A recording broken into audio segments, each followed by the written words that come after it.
नमस्कार दोस्तों, TNC bullet series में आपका हार्दिक स्वागत और अभिनंदन है। जैसा कि आपको पता है कि रोज सुबह 7 बजे हम टीएनसी बुलेट सीरीज के माध्यम से एक इम्पोर्टेंट क्लास जो है वो आपके सामने लेके आते हैं। उस क्लास से रिलेटेड जो हमारे पास में डाउट होते हैं उन सबको हम क्लियर करते हैं। साथ के साथ इन फ्यूचर में उस क्लास से रिलेटेड कौन कौन से जो है वो क्वेश्चन आ सकते हैं उन सब के बारे में जो है वो चर्चा करते हैं। और आज का हमारे पास में टॉपिक रहेगा दोस्तों विटामिन ई। विटामिन ई को शुरू करने से पहले दोस्तों मैं आपके सामने एक किस्सा जो है वो शेयर करना चाहूँगा, जो कि एक बच्चे ने बोला कि सर पहले आपकी क्लास आती थी, मैंने सब्सक्राइब कर रखा था लेकिन नोटिफिकेशन भी आता था, तो मैं यही लगता था कि ये फ्री की क्लास है, इसमें इतनी ज़्यादा चीज़ें जो है वो कोई भी नहीं देगा। ठीक है, क्यों? क्योंकि आपको पता है फ्री की कोई भी चीज़ अगर सामने आती है तो सबको एक ही चीज़ का इंडिकेशन होता है कि इसमें इतना मैटर नहीं होगा जितना होना चाहिए। तो उसने कहा है कि सर मैंने 2-3 महीने ऐसे निकाल दिए, मतलब लगभग 100 क्लास से ऊपर जो हो मैंने क्लास ऐसे निकाल दी। जस्ट नोटिफिकेशन आता था, मैंने उसको इग्नोर कर दिया। लेकिन उसके बाद 1-2 बार मैंने आपकी क्लास जो है वो देखी, फिर पता चला कि जो कंटेंट बड़ी बड़ी कोचिंग वाले मोटी फीस लेके भी जो है वो नहीं दे पाते हैं, वो जो कंटेंट है वो हमें फ्री में मिल रहा है। और फिर बोला मैंने शुरुआत की, फिर आप क्लास लेते थे सुबह सुबह 7 बजे और मैंने सुबह और शाम दोनों टाइम पे क्लास ली, और जो पुरानी मेरी 100 जो क्लास थी उसको भी मैंने कवर किया। दोस्तों इतनी खुशी हुई कि मुझे मेरा जो है वो पूरा फंडिंग मिल गया। ठीक है, यानी कि जो गुरु दक्षिणा मुझे चाहिए थी वो इन शब्दों ने मुझे दे दी। ठीक है, और वही मेरे लिए मोटिवेशनल है। भाई जो चीज हम कर रहे हैं, जो चीज टाइम निकाल के या जो भी हम मेहनत कर रहे हैं, अगर उस मेहनत से आपका अगर भला हो जाए तो इससे बड़ी चीज किसी भी टीचर के लिए कभी भी कुछ नहीं हो सकता। और वही चीज जो है वो उस बच्चे ने साबित की। और वही चीज जो मैं आपको बोल रहा हूं दोस्तों कि हमने बुलेट सीरीज की शुरुआत की थी तो इसका एम ये कतई नहीं था कि हमें कोई फेमस होना है या ये चीजें हैं। जी बिल्कुल नहीं, हमें कोई फेमस नहीं होना, हमें कहीं नहीं जाना। ये इस चीजों की शुरुआत की थी कि जो बच्चे फीस नहीं पे कर सकते उनके लिए कंसेप्ट बेस के आधार पे हमने क्लासेस शुरू की, ताकि फ्री ऑफ कॉस्ट उनको जो है वो नॉलेज मिल सके। और ये सारी क्लासेस फ्री ऑफ कॉस्ट है, कभी इस पे जो है वो आपको क्लासेस जो है वो कोई भी पैसा कोई चार्ज जो है वो नहीं किया जाएगा। फ्री ऑफ कॉस्ट जो है वो आपका भला करने के लिए क्लासेस जो है वो हमने शुरू की थी।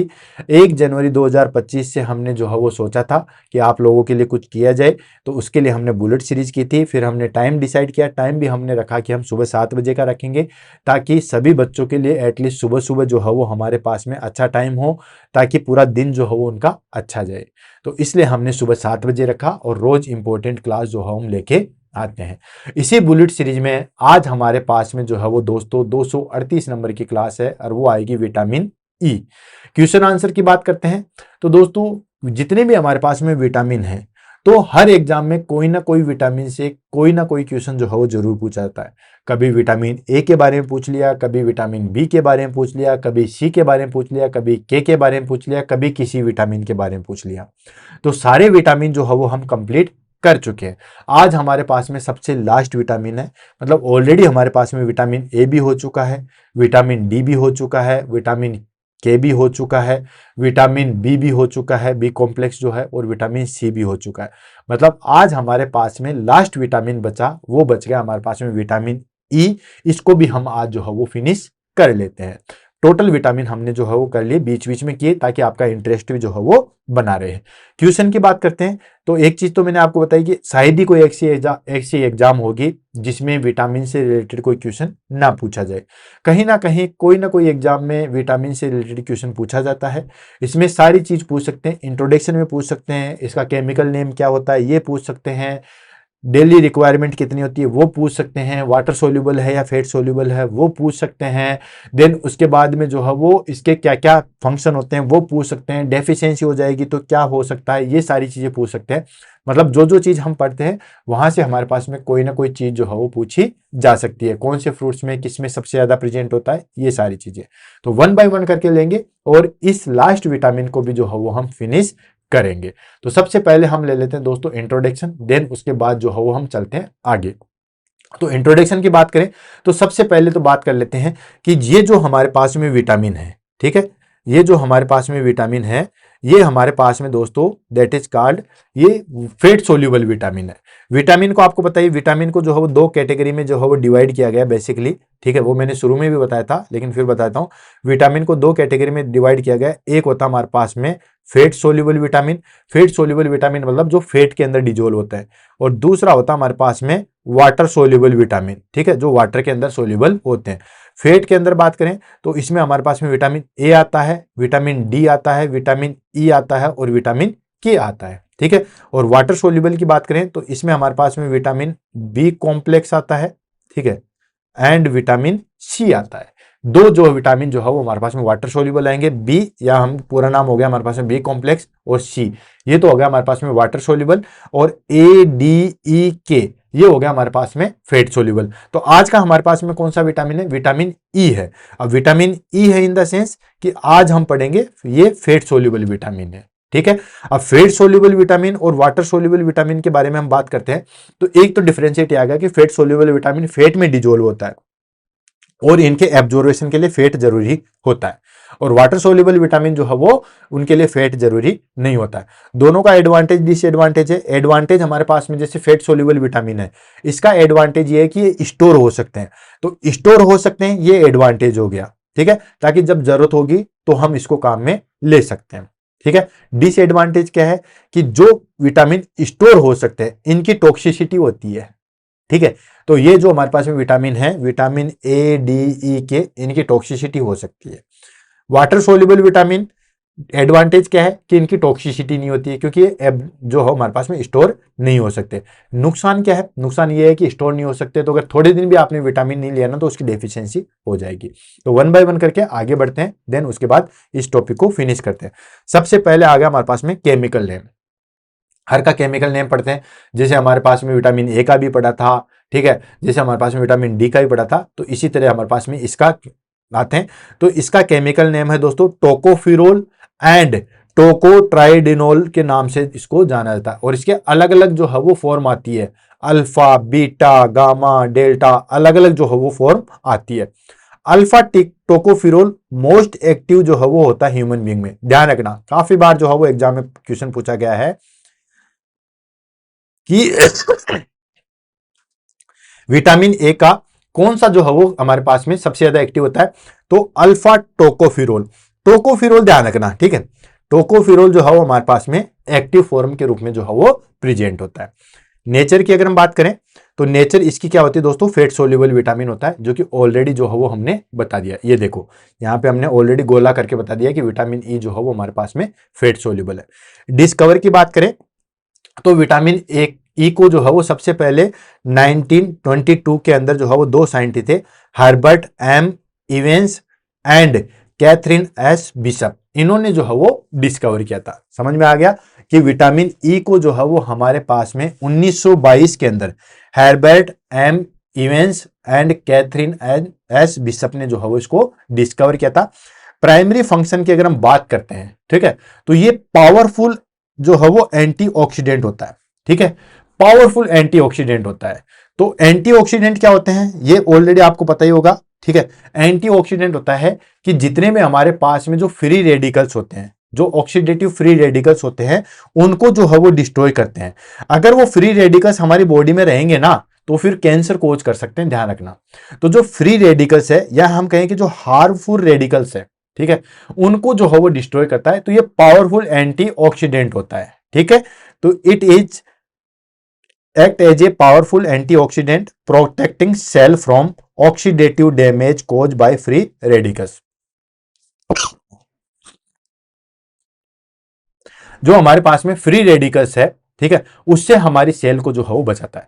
फ्री रेडिकल्स जो है हमारे पास में ऑक्सीडेशन जो होता है फूड का, उससे बनते हैं, और ये फ्री रेडिकल्स हम कह सकते हैं जैसे केमिकल नेचर में जो है बहुत ज्यादा हार्मफुल होते हैं, ये सेल को नुकसान पहुंचाते हैं, और ये फ्री रेडिकल्स जो है वो कैंसर तक कोज कर सकते हैं। एक चीज ध्यान रखना, ठीक है। तो ये हमारे पास में विटामिन ई जो है वो पावरफुल एंटीऑक्सीडेंट होता है। कौन कौन से विटामिन एंटीऑक्सीडेंट होते हैं, तो दोस्तों विटामिन ए जो है वो एंटीऑक्सीडेंट होता है, विटामिन ई जो है वो एंटीऑक्सीडेंट होता है, और विटामिन सी, ये जो है वो हमारे पास में एंटीऑक्सीडेंट होते हैं। ये 3 विटामिन जो है वो ऐसे हैं जो एंटीऑक्सीडेंट का रूप में काम करते हैं। और उसमें सबसे ज्यादा पावरफुल जो है वो कौन सा होता है, अगर सीक्वेंस में बात करें तो विटामिन ई सबसे पावरफुल एंटीऑक्सीडेंट होता है। ठीक है, मेरे नीचे आ रहा है, विटामिन ए सबसे ज्यादा पावरफुल होता है, देन उसके बाद विटामिन ए होता है और उसके बाद विटामिन सी होता है। ठीक है, तो ये हमारे पास में 3 विटामिन है जो कि एंटीऑक्सीडेंट के रूप में कार्य करते हैं। ठीक है, तो विटामिन ई जो है वो पावरफुल एंटीऑक्सीडेंट होता है और इसको एंटी स्टेरिलिटी विटामिन के नाम से भी जानते हैं, आगे आएगा। ठीक है, also known as anti sterility vitamin. ठीक है, किस तरीके से करता है उसको हम आगे देखेंगे। ठीक है, इसको एंटी स्टेरिलिटी विटामिन के नाम से भी जो है वो जाना जाता है, ध्यान रखना। ठीक है, तो 1 बाय 1 करके आगे चलते हैं, सारी चीजें आएगी। देन सबसे पहले हम डिस्कस कर लेते हैं sources of vitamin A. Vitamin E की जो है वो कौन कौन से सोर्सेज होते हैं, कहां कहां से जो है वो हम प्राप्त कर सकते हैं। तो इसके 2 सोर्सेज हो गए हमारे पास में, नेचुरल सोर्सेज और एनिमल सोर्सेज। जो भी विटामिन है वो आपको पता है एनिमल और नेचुरल सोर्सेज दोनों में जो है वो प्रेजेंट होता है। ठीक है, एक विटामिन B12 एक्सा विटामिन है जो सिर्फ और सिर्फ जो है वो किस में प्रेजेंट होता है दोस्तों, एनिमल सोर्स में प्रेजेंट होता है, ध्यान रखना। ठीक है, याद रखने वाली चीज है। तो एनिमल सोर्सेज की बात करते हैं, तो एनिमल सोर्स में सबसे पहले आएगा प्लांट ऑयल्स। ठीक है, बहुत सारे ऐसे प्लांट हैं इनके ऑयल से जो है वो हमें विटामिन ए मिलता है, जैसे व्हीट ग्रेन ऑयल है, सनफ्लावर ऑयल है, ठीक है, जो सूरजमुखी का तेल है, देन सेफ्लोर कुसुम का तेल है, ऑलिव ऑयल जैतून का तेल है। ठीक है, ये हम यूज में लेते हैं। ठीक है, बिल्कुल सनफ्लावर यूज बहुत यूज में लेता है, खाने के काम में बिल्कुल आता है। सेफ्लोर यूज भी लेते हैं, ऑलिव ऑयल भी लेते हैं। ठीक है, बिल्कुल जैतून का तेल भी जो है वो काम में लिया जाता है। ठीक है, तो जितने भी हमारे पास में प्लांट है वहां से जो है वो हम ऑयल जो हम निकालते हैं वहां उस ऑयल में जो है वो प्रेजेंट होता है। देन नट्स एंड सीड्स, जैसे आलमंड्स हो गया, देन उसके बाद हेजिनट्स हो गया, सनफ्लावर हो गया, ठीक है, सनफ्लावर सीड्स हो गया, पीनट्स हो गया, ग्रीन लीफी वेजिटेबल्स में स्पिनच एंड ब्रोकाइल, इनमें जो है वो हमारे पास में विटामिन ई प्रेजेंट होता है। आपने देखा होगा हेयर के लिए हमारे पास में विटामिन ई चाहिए होता है। ठीक है, तो आलमंड, ठीक है, आलमंड ड्रॉप्स ऑयल जो तेल आता है, ठीक है, आलमंड ड्रॉप्स जो तेल आता है उसमें बताते हैं कि इसमें है विटामिन ई। ठीक है, और वैसे ही बताते हैं कि आलमंड्स की जहां बात आती है तो सीधा सीधा जो है वो इसमें विटामिन ई प्रेजेंट होता है। तो जो बादाम है, आलमंड्स है, उनमें विटामिन ई प्रेजेंट होता है। सनफ्लावर सीड्स है, ठीक है, उसमें होता है, पीनट्स में होता है। और ग्रीन लीफी वेजिटेबल्स की बात करें तो हमारे पास में जो है वो स्पिनच एंड ब्रोकाइल, इनमें जो है वो हमारे पास में विटामिन ई जो है वो प्रेजेंट है। अदर सब्सटेंसेस की बात करें या अदर चीजों की बात करें तो जो एवोकाडो है, खाने का जो एवोकाडो है, मैंगो है, होल ग्रीन्स है, फोर्टिफाइड सीरियल्स है, उनमें जो है हमारे पास में विटामिन ई जो है वो प्रेजेंट होता है। एनिमल सोर्स की बात करें तो ये बेसिकली जो है वो small amount in fish, meat, egg yolk, liver, इनमें जो है विटामिन ई जो है वो प्रेजेंट होता है। हालांकि बहुत सारा विटामिन ई तो जो है वो हमारे पास में प्लांट ऑयल्स एंड नट्स इन्हीं में प्रेजेंट होता है, बाकी एनिमल्स में भी जो है वो हमारे पास में विटामिन ई जो है वो प्रेजेंट होता है। देन उसके बाद हम बात करते हैं डेली रिक्वायरमेंट। ठीक है, रिकमेंडेड डेली अलाउंसेज, RDA। ठीक है, RDA की बात करें, ठीक है, Indian counselling of medical research, ICMR, ठीक है, उसके अनुसार, या हम कहें national institute of health recommendation, उसके अनुसार जो है वो उसने विटामिन ई की जो है वो हमारे पास में रिकमेंडेशन बताइए कि कितना विटामिन जो है वो हमें पर डे चाहिए होता है।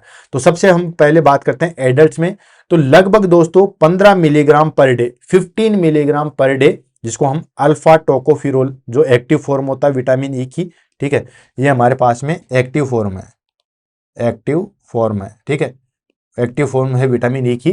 तो ये अल्फा टोकोफिरोल जो है वो हमें चाहिए होता है 15 मिलीग्राम पर डे। ठीक है, 15 मिलीग्राम तो विटामिन ई जो है वो चाहिए होता है। देन अगर कोई पर्सन प्रेगनेंसी कंडीशन में है या कोई फीमेल प्रेगनेंसी कंडीशन में, उसमें भी हमें उतना ही चाहिए होता है, लगभग 15 मिलीग्राम पर डे जो है वो चाहिए होगा। देन लैक्टेशन, जो फीमेल अपने बच्चे को दूध पिलाती है उसमें हमें ज्यादा चाहिए होता है, 19 मिलीग्राम पर डे जो है वो हमें विटामिन ई की रिक्वायरमेंट होती है। इन्फेंट, छोटे बच्चों में 4 से 5 मिलीग्राम पर डे जो है वो चाहिए होता है। और ये जो वैल्यूज है वो ICMR, Indian counselling of medical research, या फिर national institute of health recommendation, उनके द्वारा जो है वो दी गई है। आप भी देख सकते हो कि जो भी हमारे पास में रिक्वायरमेंट आती है या जो चीजें हैं हमारे पास में, उनको कौन डिसाइड करता है? ICMR ही जो है वो डिसाइड करता है किसको कितनी चीजें जो है वो रिक्वायर होती है। क्लियर? देन उसके बाद में आता है कि इनका एब्जॉर्वेशन, ट्रांसपोर्टेशन और स्टोरेज कहाँ होता है। इसको ध्यान से समझिएगा। क्यों? क्योंकि ये आगे हमारी पूरी डिजीज को जो है वो प्रेजेंट करेगा कि एब्जॉर्वेशन कहाँ होता है, ट्रांसपोर्ट कहाँ होता है और स्टोरेज कहाँ होता है इस विटामिन का। क्यों? क्योंकि आगे इससे रिलेटेड बहुत सारी चीजें जो है वो हमारे पास में आगे आएगी। तो सबसे पहले हम बात कर लेते हैं एब्जॉर्वेशन, ठीक है, कि इस विटामिन ई का जो है वो एब्जॉर्वेशन कहाँ होता है। तो दोस्तों, occurs in small intestine along with dietary fat required bile salt and pancreatic enzyme. यानी कि एब्जॉर्वेशन कहाँ होगा? एब्जॉर्वेशन तो होता है इसका स्मॉल इंटेस्टाइन में, कोई दिक्कत नहीं है, ठीक है। एब्जॉर्वेशन कहाँ होगा? स्मॉल इंटेस्टाइन में। लेकिन एब्जॉर्वेशन होने के लिए उसको क्या चाहिए होता है? फैट चाहिए होता है। Of course fat soluble vitamin है तो फैट तो चाहिएगा ही चाहिएगा। तो डाइटरी फैट चाहिए, रिक्वायर्ड बाइल साल्ट, ठीक है, बाइल जो आता है हमारे पास में, लीवर से जो बाइल निकलता है तो बाइल चाहिए।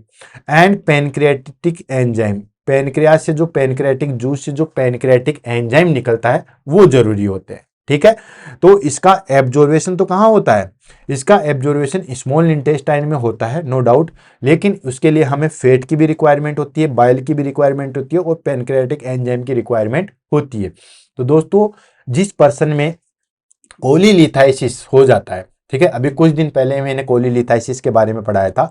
तो किसी पर्सन के अंदर कोलीलिथाइसिस हो जाता है और कोलीलिथाइसिस होने की वजह से उस गोल ब्लैडर को रिमूव कर दिया जाता है, कोलिसिस्टेक्टोमी कर दिया जाता है। तो उसमें हमारे पास में बाइल अब नहीं होगा। तो बाइल नहीं होगा तो फिर हमारे पास में जिस पर्सन के अंदर अगर गोल ब्लैडर रिमूव कर दिया है तो उसमें विटामिन ई की डेफिशिएंसी देखने को मिलती है। अब विटामिन ई की डेफिशिएंसी क्यों मिली, उसका रीजन है ये क्या है? क्योंकि इसको ये स्मॉल इंटेस्टाइन में एब्जॉर्ब तो होता है, लेकिन उसके साथ साथ इसको फैट भी चाहिए होता है। तो चलो फैट तो मिल जाता है, लेकिन बाइल साल्ट और पेनक्रियाटिक जूस ये भी चाहिए होता है, ठीक। देन उसके बाद स्मॉल इंटेस्टाइन में एब्जॉर्ब हो गया। एब्जॉर्ब होने के बाद इसका ट्रांसपोर्टेशन चालू होता है। ट्रांसपोर्टेशन में क्या करेगा कि ये जो हमारे पास में इनकॉर्पोरेट इनटू द चाइलोमाइक्रोन्स, ठीक है, जो हमारे पास में इंटेस्टाइन के अंदर छोटे छोटे माइक्रोविलाई है, उनके द्वारा एब्जॉर्वेशन हो जाता है। फिर ये लिम्फ में जाते हैं, लिम्फ से जो है वो हमारे पास में ब्लड में जाते हैं, और ब्लड में जाने के बाद ये स्टोर होते हैं कहाँ पे? एडिपोज टिश्यू में, लीवर में एंड मसल्स में। 3 जगह जाके जो है वो वहां पे स्टोर हो जाते हैं, ठीक है। यानी कि स्टोर कहाँ पे होंगे? स्टोर होते हैं हमारे पास में एडिपोज टिश्यू में, लीवर में और मसल्स में। ध्यान रखना, काफी बार ये भी पूछा गया है कि विटामिन ई कहाँ पे स्टोर होता है। मैक्सिमम जितने भी विटामिन हैं जो स्टोर होते हैं एडीई के, वो लगभग लीवर में होते हैं, लेकिन विटामिन ई जो है वो सबसे ज्यादा एडिपोज टिश्यू में स्टोर होता है, ठीक है। देन उसके बाद बात करते हैं excretion. Excretion in the sense कि ये जो है वो इसका एक्सक्रीशन किस तरीके से होता है। तो ये जो है वो हमारे पास में बाइल के द्वारा मिक्सअप होके यूरिन के द्वारा इसका जो है वो एक्सक्रीशन हो जाता है। मान लो एक्सेसिव अमाउंट में हमारे पास में क्या आ गया दोस्तों? एक्सेसिव अमाउंट में जो है वो हमारे पास में ये विटामिन ई आ गया, तो उसका एक्सक्रीशन किस तरीके से होगा? तो इसका एक्सक्रीशन जो है बेसिकली यूरिन के माध्यम से जो है वो होता है, ठीक है। ये हो गया एब्जॉर्वेशन, ट्रांसपोर्ट एंड स्टोरेज। याद रखा जाएगा, एब्जॉर्वेशन कहाँ होता है? स्मॉल इंटेस्टाइन में होता है, लेकिन इसके एब्जॉर्वेशन के लिए हमें फैट जरूरी होता है, बाइल साल्ट जरूरी होता है और पेनक्रियाटिक जूस जो है वो जरूरी होता है। देन हमारे पास में जो विलाई, माइक्रो विलाई है इंटेस्टाइन के अंदर, वहां से उसको एब्जॉर्ब कर लिया जाता है। वो फिर लिम्फ में जाता है, लिम्फ से ब्लड में जाता है, और ब्लड में सर्कुलेट होने के बाद में जो है वो जो एडिपोज टिश्यू है वहां पे जाके स्टोर होता है, लीवर होता है वहां पे होता है, और कुछ मात्रा में मसल्स में जो है वो स्टोर होता है। एक्सक्रीशन ये बेसिकली बाइल के द्वारा होता है और यूरिन के माध्यम से जो है वो इसका एक्सक्रीशन हो जाता है। देन उसके बाद हम बात कर लेते हैं function of vitamin E. Vitamin E के क्या क्या फंक्शन है उसको ले लेते हैं, ठीक है। बहुत सारे बच्चों को तो आज तक विटामिन ई के जो है वो फंक्शन ही नहीं पता है, ठीक है, क्योंकि पढ़ाया ही नहीं जाता। इसमें बच्चों की गलती नहीं है दोस्तों। जो भी गलती आ रही है वो आ रही है टीचर्स की। अगर बच्चों को यही नॉलेज उनके नर्सिंग के टाइम पे दिया जाए तो मैं कह रहा हूं हर बच्चा जो है वो फोर्थ ईयर में आते आते जॉब लग जाएगा, लेकिन टीचर ही ढंग से नहीं पढ़ाते। ठीक है, अब वो जो भी चीजें हैं मैं उसके बिहाफ पे नहीं जाना चाहता हूं, हम अपने टॉपिक पे आ जाते हैं। Function of vitamin E. सबसे मेन फंक्शन आता है एंटीऑक्सीडेंट। ठीक है, एंटीऑक्सीडेंट अपन ने डिस्कस कर लिया है कि ये जो है वो सबसे पावरफुल एंटीऑक्सीडेंट होता है।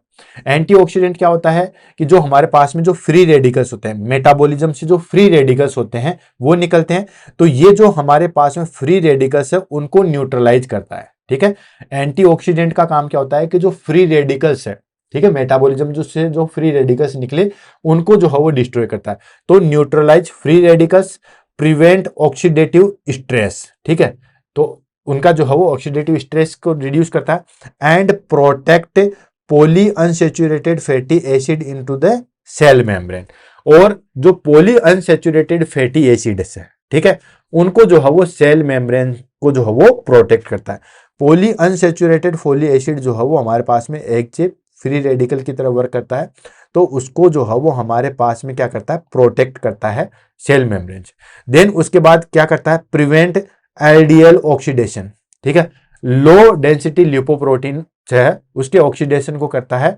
और फिर क्या करता है कि दोस्तों lower risk of for atherosclerosis, atherosclerosis के रिस्क को जो है वो लोअर करता है।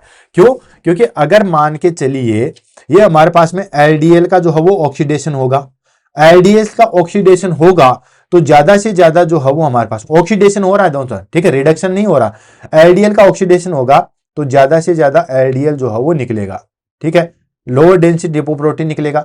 एलडीएल ज्यादा निकलेगा तो आपको पता ही दोस्तों तीन तरीके की जो है वो हमारे पास में लिपोप्रोटीन प्रेजेंट होती है, HDL, then LDL and VLDL. ठीक है, एचडीएल जो है वो हमारे पास में हाई डेंसिटी लिपोप्रोटीन आती है जो कि हमारे लिए गुड होती है। ठीक है, जो भी हमारे लिए जो है वो जितनी भी चीजें होती है उसको अच्छा करती है, लीवर के अंदर लेके आती है। एलडीएल जो है वो हमारे पास में नुकसानदायक होती है, ये लो डेंसिटी लिपोप्रोटीन होती है। ये हमारे पास में क्या करती है कि ये जैसे कोई ब्लड वेसल्स है, ठीक है, इसके अंदर जो है वो जमा हो जाती है। और जो वीएलडीएल है ये तो सबसे ज्यादा डेंजरस है। वीएलडीएल तो क्या करती है कि सीधा जो है वो हमारे पास में ब्लड वेसल्स के अंदर जो है वो डैमेज हो जाती है और इस ब्लड वेसल्स को जो है वो नैरो कर देती है, जिसको हम कहते हैं एथेरोस्क्लेरोसिस। तो विटामिन ई जो है वो एथेरोस्क्लेरोसिस को जो है वो कम करती है, उसके रिस्क को जो है वो कम करती है, ध्यान रखना। नेक्स्ट आता है cell membrane stabilisation. Cell membrane stabilisation कैसे करते हैं दोस्तों, ये हमारे पास में जो बायोफॉस्फोलिपिड बाइलेयर है, बायोफॉस्फोलिपिड बाइलेयर क्या है दोस्तों हमारे पास में, ऑलरेडी मैंने सेल की जो है वो क्लास बुलेट सीरीज के अंदर ले रखी है। अब आप कहोगे कि सर हर क्लास को यही कहते हो कि ये क्लास ले रखी है, तो दोस्तों अब तक हम जो है वो 239 नंबर 238 नंबर पे पहुंचे हैं, तो 237 क्लास तो हमने कर ली ना। तो ऑफ कोर्स बायोफॉस्फोलिपिड क्या होती है कि ये हमारे पास में कोई भी सेल मेम्ब्रेन होती है, ठीक है, तो जो सेल मेम्ब्रेन होती है वो दो लेयर से मिलके जो है वो बनी होती है, इस तरीके से जो है हमारे पास में दो लेयर से मिलके बनी होती है। ठीक है, तो उसको जो है वो मेंटेन करता है। सेल मेम्ब्रेन देख सकते हो वहां पे मैंने बता रखा है, तो ये इसकी जो है वो इसकी इंटीग्रिटी को जो है मेंटेन करती है। दोनों साइड फास्फोलिपिड की लेयर होती है, इसीलिए इसको बोला है फास्फोलिपिड बाइलेयर। बाइलेयर मतलब दोनों साइड से फास्फोलिपिड की होती है।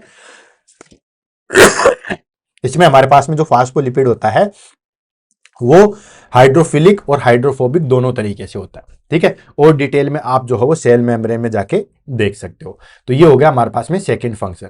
थर्ड फंक्शन है इसका इम्यून फंक्शन।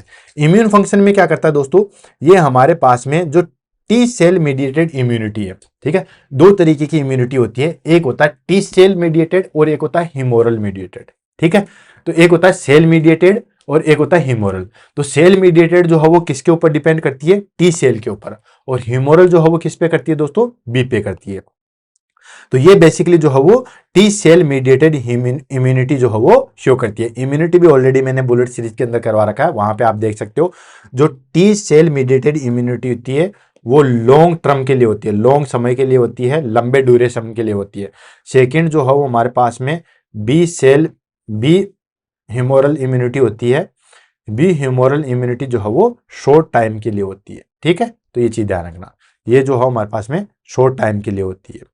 देन उसके बाद आता है हमारे पास में next neurological protection. Neurological protection मतलब ये जो हमारे पास में नर्व है उसको प्रोटेक्ट करती है। कैसे प्रोटेक्ट करती है?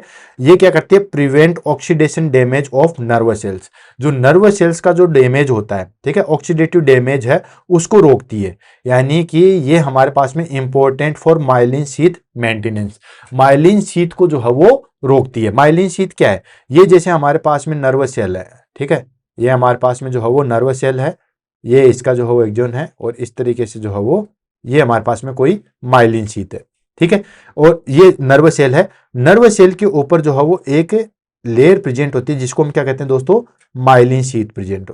इसको हम क्या कहते हैं दोस्तों? माइलिन शीथ प्रेजेंट होती है। अब ये क्या करती है दोस्तों कि ये जो हमारे पास में माइलिन शीथ है इसको प्रोटेक्ट करती है, इसको जो है बचाने का काम करती है, ठीक है, इसकी लेयर को बचाने का काम करती है। नॉर्मल सेल में भी बचा रही है। देखो ये हमारे पास में फास्फोलिपिड के द्वारा जो है वो इसकी सेल मेम्ब्रेन को प्रोटेक्ट कर रही है। तो जो नॉर्मल सेल है उसकी जो है वो सेल मेम्ब्रेन है, ठीक है, जो हमारे पास में नॉर्मल सेल है उसकी सेल मेम्ब्रेन है उसको भी प्रोटेक्ट कर रही है। साथ के साथ जो हमारे पास में नर्व सेल है, ठीक है, ये नर्व सेल है, तो इसके ऊपर जो कवरिंग है उसके ऊपर जो माइलिन शीथ प्रेजेंट है उसका भी जो है वो बचाव करती है, ठीक है। तो ये बचाव करती है हमारे पास में और इसको जो है प्रोटेक्ट करती है। तो माइलिन शीथ भी मैंने बुलेट सीरीज के अंदर करवा रखा, आप नर्वस सिस्टम में देख सकते हो। और माइलिन शीथ डैमेज होता जाता है तो मल्टीपल मायोलेमा हो जाता है। क्या हो जाता है? मल्टीपल मायोलेमा हो जाता है। और मल्टीपल मायोलेमा भी मैंने जो है वो बुलेट सीरीज के अंदर करवा रखा है, ठीक है। मल्टीपल मायोलेमा जो है उसके अंदर ये माइलिन शीथ जो है वो डैमेज हो जाता है। क्या हो जाता है कि नर्व का जो माइलिन शीथ है वो डैमेज हो जाएगा। तो ये हमारे पास में विटामिन ई क्या करती है दोस्तों? ये विटामिन ई जो है वो हमारे पास में माइलिन शीथ का मेंटेनेंस करती है। तो दोस्तों अगर विटामिन ई की डेफिशिएंसी हो जाएगी तो मल्टीपल माइलोमा हो जाएगा, ध्यान रखना, ठीक है, क्योंकि ये जो हमारे पास में माइलिन शीथ है उसको जो है वो प्रोटेक्ट करती है। नेक्स्ट आ जाता है इसके अंदर हमारे पास में रिप्रोडक्टिव हेल्थ। रिप्रोडक्टिव हेल्थ में किस तरीके से करता है दोस्तों? तो हिस्टोरिकली कार्ड, ठीक है, पहले से जो है उसको एंटी स्टेरिलिटी विटामिन के नाम से भी जो है वो जाना जाता है, ठीक है। सॉरी, एंटी स्टेरिलिटी मैंने क्या बता दिया था? स्टेरिलिटी विटामिन बता दिया था, आई थिंक सो। नहीं, एंटी स्टेरिलिटी बताया था, ठीक है, एंटी स्टेरिलिटी मैंने बताया था। तो इसको एंटी स्टेरिलिटी विटामिन के नाम से भी जो है वो जाना जाता है, ठीक है। इसके अंदर ये बोला जाता है कि ये जो है वो हमारे पास में फर्टिलिटी के लिए असेंशियल होता है। लेकिन किस तरीके से होता है ऐसा कोई क्लियर रीजन नहीं दे रखा, ठीक है। यानी कि इसको एंटी स्टेरिलिटी विटामिन जो है बोला जाता है और इसके रोल को जो है वो क्लियरली मेंशन नहीं किया गया, ठीक है। फर्टिलिटी में ऑलरेडी फर्टिलिटी भी हमने जो है वो पढ़ लिया है, ठीक है। तो उसमें भी इनफर्टिलिटी हमने पढ़ लिया, तो उसमें भी कहीं भी विटामिन ई का जो है वो ऐसा कोई रोल जो है वो नहीं मिला है। बट एक चीज जो हमारे पास में काम की है, इसको एंटी स्टेरिलिटी विटामिन के नाम से जानते हैं, ध्यान रखना, एग्जाम में काफी बार पूछा गया। नेक्स्ट आ जाता है स्किन हेल्थ, ठीक है। ये क्या करता है दोस्तों? हमारे पास में promote wound healing and reduce ultraviolet damage, ठीक है। ये हमारे पास में वुंड हीलिंग को जो है वो प्रमोट करता है, जो घाव है उसको प्रमोट करता है, उसको जल्दी से बढ़ता है, और जो अल्ट्रावायलेट रे से जो डैमेज है उसको ठीक करता है, ठीक है। तो ये हमारे पास में दोस्तों कुछ फंक्शन थे जिसको हमने विटामिन ए के बारे में जो है वो पढ़ा। पहला फंक्शन था एंटीऑक्सीडेंट। एंटीऑक्सीडेंट में आपको पता ही है कि ये पावरफुल एंटीऑक्सीडेंट होता है, जो फ्री रेडिकल्स होते हैं उनको डिस्ट्रॉय करता है, और जो एलडीएल है, लो डेंसिटी लिपोप्रोटीन है, उसको रोकता है, और इससे एथेरोस्क्लेरोसिस कम होता है, हार्ट डिजीज जो है वो कम होती है। सेकंड आ गया सेल मेम्ब्रेन स्टेबलाइजेशन करता है, जो हमारे पास में ह्यूमन की सेल है उसकी लेयर को जो है वो मेंटेन करता है, यानी कि उसके जो सेल मेम्ब्रेन है उसको बनाए हुए रखता है। तीसरा जो हमारे पास में फंक्शन आ गया इम्यून फंक्शन, ये जो है वो T cell mediated immunity show करता है, ठीक है। न्यूरोलॉजिकल फंक्शन की बात करें तो ये हमारे पास में नर्व डैमेज को रोकता है, माइलिन शीथ है उसको प्रोटेक्ट करता है, क्लियर। पांचवा फंक्शन इसका आ गया रिप्रोडक्टिव हेल्थ में जो है वो इसका कार्य होता है, और स्किन हेल्थ में टोटल 6 फंक्शन जो है वो हमने डिस्कस कर लिए। अब बात आ जाती है डेफिशिएंसी ऑफ विटामिन ई। अगर विटामिन ई की डेफिशिएंसी हो जाएगी तो क्या हो जाएगा? ऑफ कोर्स अब जो हमारे पास में जो जो कार्य कर रहे हैं, ठीक है, तो ये सारे कार्य जो है वो बंद हो जाएंगे और यही जो है वो हमारे पास में आगे विटामिन ई की डेफिशिएंसी के रूप में जो है वो सामने आएंगे। सबसे पहले हम ले लेते हैं कि विटामिन ई की डेफिशिएंसी क्यों हो जाती है। भाई ऐसा क्या रीजन होगा जिसकी वजह से विटामिन ई की डेफिशिएंसी हो जाएगी? तो ये हमारे पास में आएगा फैट माल एब्जॉर्वेशन डिसऑर्डर आएगा, तब विटामिन ई की डेफिशिएंसी आ जाएगी। क्यों? क्योंकि जब हमने विटामिन ई का एब्जॉर्वेशन पढ़ा था तो मैंने एक चीज बताई थी कि अगर बाइल में कोई दिक्कत आती है, ठीक है, बाइल अगर नहीं होगा तो इसका एब्जॉर्वेशन ढंग से नहीं होगा, पैनक्रियाटिक जूस नहीं होगा, ठीक है, तो इसका एब्जॉर्वेशन नहीं होगा, ठीक है, और अगर फेट नहीं होगा तो इसका एब्जॉर्वेशन नहीं होगा, क्योंकि ये तीनों चीज जरूरी है। तो इसी के आधार पे है, किसी चीज को रटना नहीं है, सिर्फ कंसेप्ट क्लियर करके पढ़ना है। तो दोस्तों फेट मैल एब्जॉर्वेशन सिंड्रोम में हम करते हैं सिस्टिक फाइब्रोसिस। सिस्टिक फाइब्रोसिस की क्लास भी मैंने ऑलरेडी बुलेट सीरीज के अंदर रखी है। इसमें हमारे पास में आपको पता है कि जो पैनक्रियाटिक है उसका फंक्शन सही तरीके से नहीं हुआ था। अब पैनक्रियाटिक का नहीं होगा तो पैनक्रियाटिक जूस नहीं निकलेगा, पैनक्रियाटिक जूस नहीं आएगा तो फिर विटामिन ई जो है वो एब्जॉर्ब नहीं होगा। नेक्स्ट क्रोनिक पैनक्रियाटाइटिस है या नहीं है? स्लाइड याद है या नहीं है? फिर से दिखा देता हूं, ठीक है, क्योंकि बच्चे बहुत जल्दी जो है वो भूल जाते हैं। ये देखो, यही स्लाइड थी, इसमें मैंने बार बार जो है वो आपको बताया था कि स्मॉल इंटेस्टाइन में होता है, लेकिन इसके लिए हमें क्या चाहिए? फैट चाहिए होता है, ठीक है, देन उसके साथ साथ जो है वो बाइल साल्ट चाहिए और पैनक्रियाटिक एंजाइम चाहिए। तो अब ये सारी चीजें नहीं होगी तो विटामिन की जो है वो डेफिशिएंसी हो जाएगी, विटामिन ई की डेफिशिएंसी हो जाएगी, ठीक है। तो सिस्टिक फाइब्रोसिस में आपको पता ही है कि पैनक्रियाट में जो है वो प्रॉब्लम आती है। देन उसके बाद next chronic pancreatitis, chronic pancreatitis होगा, पैनक्रियाटिक एंजाइम नहीं निकलेगा तो चीज हो जाएगी। नेक्स्ट सीएलिक डिजीज, सीएलिक डिजीज में आपको पता है फैट का जो metabolism, biliary obstruction, of course bile का ऑब्स्ट्रक्शन, जो कॉमन बाइल डक्ट है, ठीक है, कॉमन बाइल डक्ट है, अगर उसमें ऑब्स्ट्रक्शन आ जाएगा, ऑब्स्ट्रक्शन आ जाएगा तो बाइल जो है वो आगे नहीं जा पाएगा, और बाइल नहीं जा पाएगा तो विटामिन ई का जो है वो एब्जॉर्वेशन नहीं हो पाएगा, ठीक है, नहीं हो पाएगा, ध्यान रखना, ठीक है।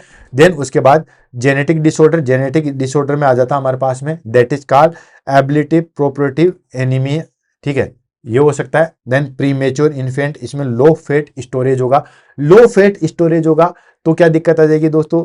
लो फैट स्टोरेज होगा तो एडिपोज टिश्यू नहीं बनेंगे, एडिपोज टिश्यू नहीं होंगे तो ये स्टोर कहाँ होगा? क्योंकि मैंने बताया था विटामिन ई जो है वो सबसे ज्यादा कहाँ स्टोर होता है? एडिपोज टिश्यू में। अब एडिपोज टिश्यू ही नहीं है तो कैसे होगा? ठीक है, ये हो गया हमारे पास में विटामिन ई की जो है वो डेफिशिएंसी के कारण। अभी विटामिन ई की डेफिशिएंसी के डिजीज हम नहीं पढ़ रहे हैं, विटामिन ई की डेफिशिएंसी के क्या क्या कारण है वो चीजें। अब आ जाता है हमारे पास में दैट इज कॉल्ड सिम्टम्स, कि विटामिन ई की डेफिशिएंसी आ जाएगी तो क्या क्या सिम्टम्स जो है वो हमें देखने को मिलेंगे। तो पहले हम न्यूरोमस्कुलर देख लेंगे, फिर ओकुलर, अलग अलग सिस्टम के आधार पे देखेंगे, तो सबको हम वन बाय वन करके लेंगे कि विटामिन ई की डेफिशिएंसी आ जाएगी तो क्या हो जाएगा। तो सबसे पहले हम न्यूरोमस्कुलर सिस्टम को देखेंगे। न्यूरोमस्कुलर सिस्टम में हमारे पास में सबसे पहली चीज आएगी पेरिफेरल न्यूरोपैथी, हमें देखने को मिलेगी। पेरिफेरल न्यूरोपैथी समझ में आता है, ठीक है, पेरिफेरल मतलब जो हमारे पास में स्पाइनल कोड से जो नर्व निकलती है, ठीक है, इसको हम बोलते हैं पेरिफेरल नर्व, ठीक है।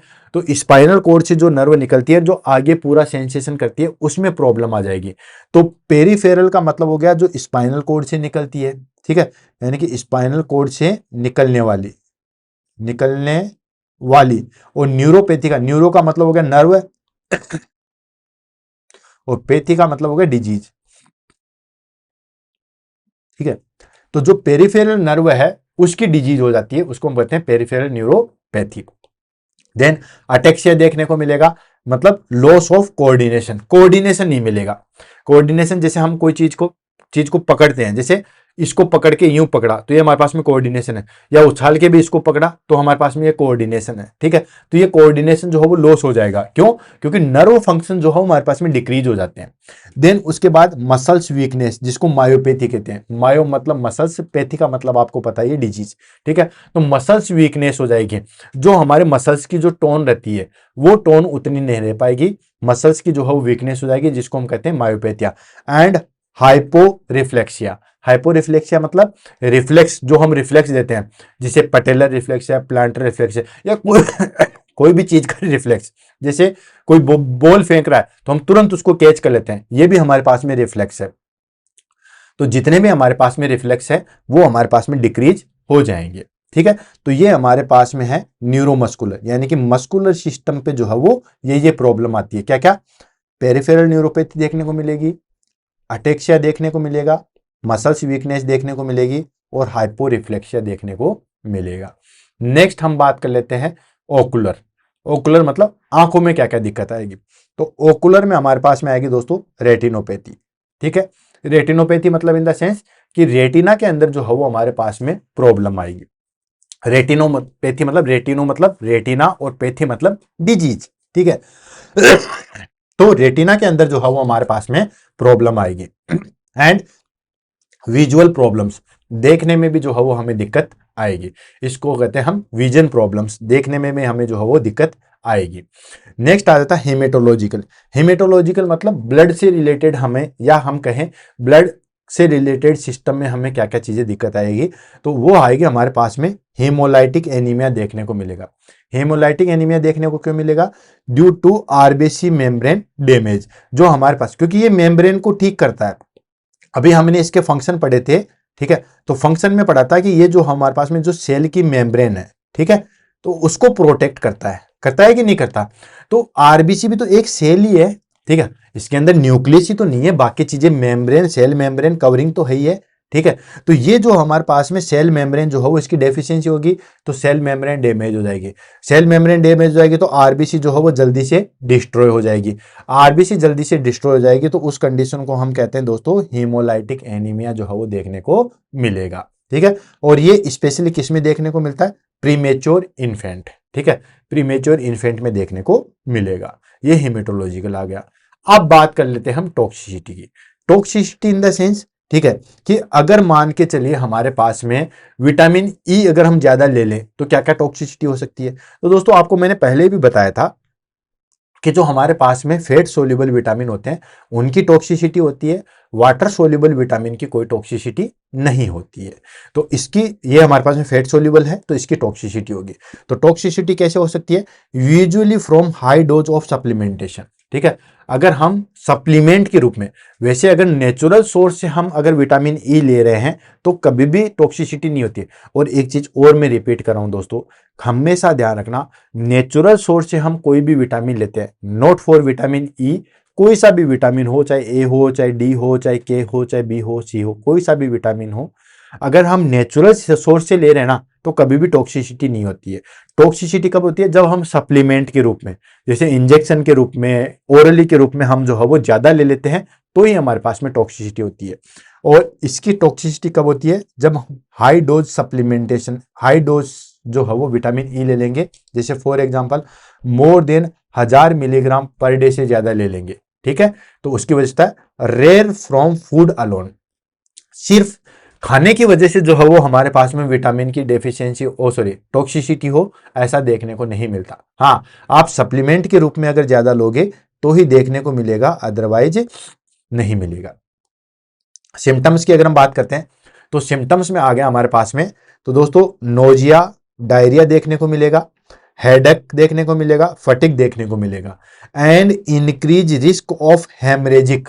ठीक है, क्यों? क्योंकि ये बेसिकली जो है वो हमारे पास में इंटरफेयर करता है विटामिन ए को। ठीक है, और विटामिन ए को जो है वो इंटरफेयर करेगा तो विटामिन के को इंटरफेयर करता है, और विटामिन के जो है वो किसको इंटरफेयर करेगा? फिर क्लोटिंग फैक्टर्स को। ठीक है, तो आपको पता ही है कि ये हमारे पास में 2, 7, 9 जो हमने विटामिन के पढ़ा था तो मैंने आपको बताया था कि ये विटामिन के कौन कौन से फैक्टर को जो है वो प्रोटेक्ट करता है।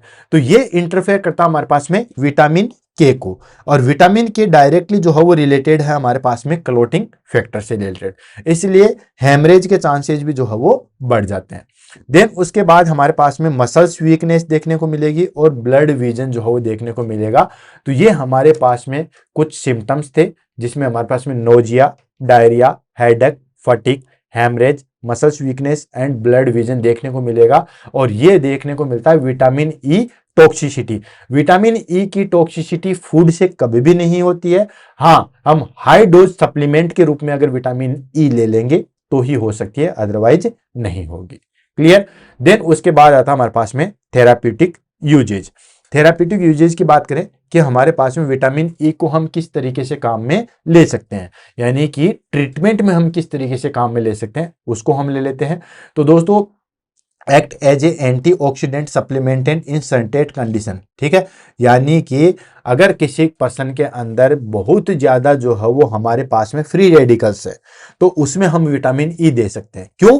क्योंकि ये हमारे पास में एंटीऑक्सीडेंट होता है और ये एक्ट करता है एज ए एंटीऑक्सीडेंट के रूप में, तो उसमें हम जो है वो यूज में ले सकते हैं, ठीक है।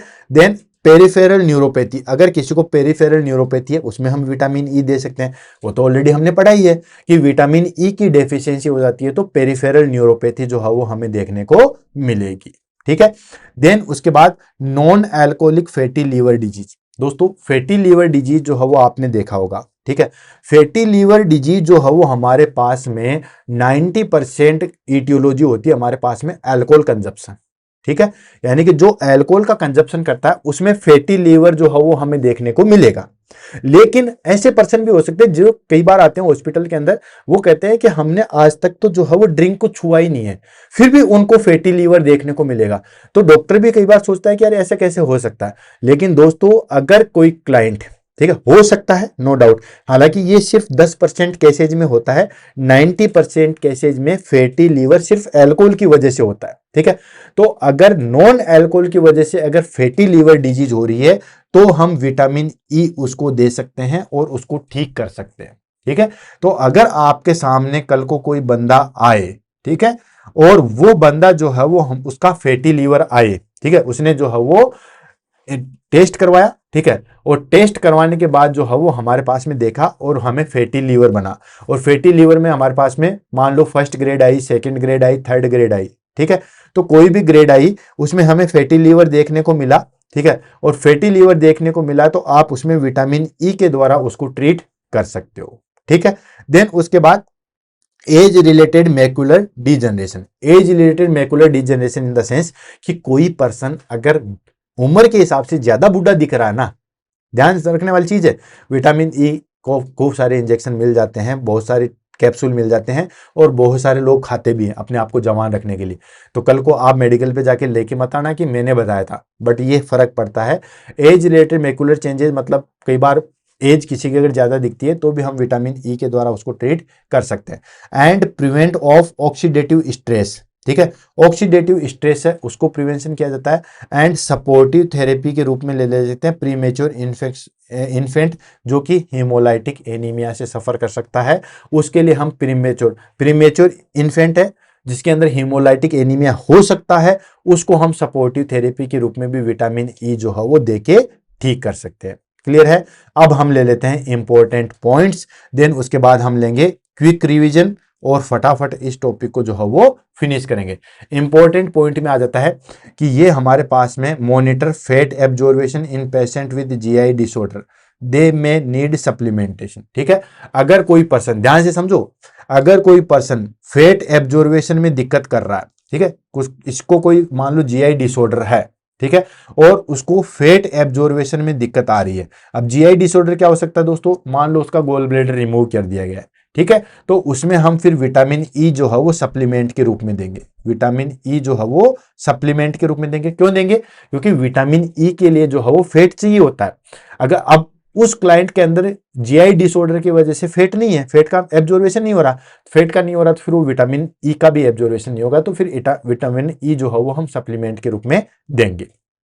देन उसके बाद एजुकेट करेंगे क्लाइंट को on dietary sources of natural intake. कोशिश करेंगे कि जो हमारे पास में नेचुरल फूड है उसी के द्वारा उसको मेंटेन करें। And question with high doses, ठीक है, हाई डोज ना हो उसके लिए उसको पहले से ही बताएंगे, ठीक है।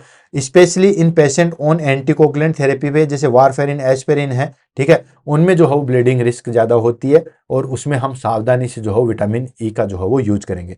स्टोरेज की बात करें तो being fat soluble, exchange storage in the fat and risk for accumulation in overdose. अगर बहुत ज्यादा लेते हो तो फिर हमारे पास में एक्सेसिव रिस्क होता है, टॉक्सिसिटी हो जाती है। बाकी ये adipose tissue, liver and muscles के अंदर जो है वो स्टोर होता है। इंट्रैक्शन की बात करें तो ये जो है वो अगर हाई डोज में रहता है तो ये आयरन एब्जॉर्बेशन को और विटामिन के फंक्शन को इंट्रैक्शन करता है, उसको छेड़छाड़ करता है। ये ऑलरेडी मैंने आपको थोड़ी देर पहले बताया था। ये देखो विटामिन के को जो है वो इंट्रैक्शन करता है, ये चीज मैंने आपको थोड़ी देर पहले बताई थी, तो ये चीज ध्यान रखना।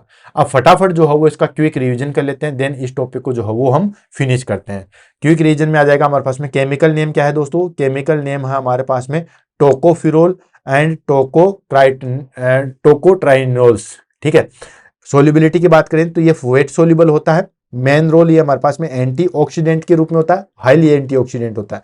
सोर्सेज हमारे पास में वेजिटेबल ऑयल्स है, नट्स है, सीड्स है, ग्रीन लेफी वेजिटेबल्स है, उसमें प्रेजेंट होता है। रिकमेंडेड डेली अलाउंस की बात करें तो 15 मिलीग्राम पर डे जो है वो हमें इसकी डेली रिक्वायरमेंट होती है। डेफिशिएंसी से क्या हो जाएगा दोस्तों, न्यूरोपैथी हो जाएगा, अटेक्सिया हो जाएगा, हेमोलाइटिक एनीमिया जो है वो हो जाएगा। टॉक्सिसिटी की बात करें, अगर बहुत ज्यादा विटामिन ले लिया है तो क्या होगा दोस्तों, तो ब्लीडिंग टेंडेंसी हो जाता है, जीआई अपसेट रहेगा, ठीक है। और स्पेशल पॉइंट की बात करें तो ये हमारे पास में प्रोटेक्ट करता है पूफा, ठीक है। पूफा क्या होता है, प्यूरिफाइड अनसेचुरेटेड फैटी एसिड, ठीक है। फोर्टिफाइड अनसेचुरेटेड फैटी एसिड होता है जो कि हमारे पास में सेल मेम्ब्रेन से जो है वो प्रोटेक्ट करता है। कई बार एग्जाम जो है वो एडवर्टाइजमेंट में दिखाते हैं सफोला, इसमें होता है हमारे पास में हाई डेंसिटी लिपोप्रोटीन एंड पूफा, हालांकि होता कुछ नहीं है, ये सब रिफाइंड ऑयल जो है वो सबसे ज्यादा बकवास चीज होती है, ठीक है। तो कोई बात नहीं दोस्तों, आज हमारे पास में विटामिन ई की जो है वो हमने कंप्लीट कर लिया है। ऑलरेडी बाकी विटामिन जैसे कि vitamin A, vitamin B, vitamin C, vitamin D, vitamin K, ये ऑलरेडी जो है वो हमारे पास में हो चुके हैं। आज लास्ट विटामिन था, उसको भी हम जो है वो फिनिश कर चुके हैं। आई होप क्लास जो है वो आपको अच्छी लगी होगी। और भी आपको ऐसा कोई टॉपिक जो दिक्कत कर रहा है, पढ़ने में समझ में नहीं आ रहा है, आप कमेंट के द्वारा बता सकते हो, उसको भी हम जो हो बहुत जल्दी लेंगे। और मिलते हैं कल सुबह 7 बजे। तब तक के लिए दोस्तों all the best, have a nice day. Class कैसे लगी उसके बारे में जरूर बताइएगा। तब तक के लिए दोस्तों थैंक यू, अलविदा, टाटा, बाय बाय।